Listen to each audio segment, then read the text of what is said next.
Bagara rice కోసం ఒక tea spoon నెయ్యి వేసుకోవాలి. నెయ్యి వేడైనాక పావు ఆయిల్ వేసుకోవాలి.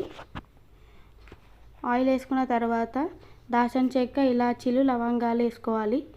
3 పచ్చిమిరపకాయలు వేసుకోవాలి. తర్వాత బిర్యానీ ఆకు, బండపువ్వు వేసుకోవాలి. బాగా ఫ్రై చేసుకోవాలి. తర్వాత అల్లం వెల్లుల్లి పేస్ట్ వేసుకోవాలి.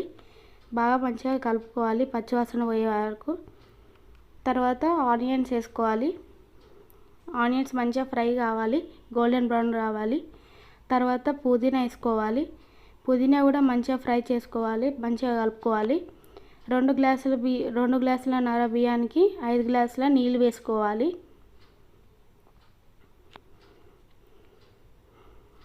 మంచిగా కలుపుకోవాలి. వాటర్ మంచిగా కలుపుకోవాలి. తర్వాత సాల్ట్ వేసుకోవాలి. వాటర్ మంచిగా మరిగినాక బియ్యం వేసుకొని మంచిగా కలుపుకోవాలి. బియ్యం మంచిగా ఉడుకుతున్నాయి. తర్వాత రైస్ రెడీ.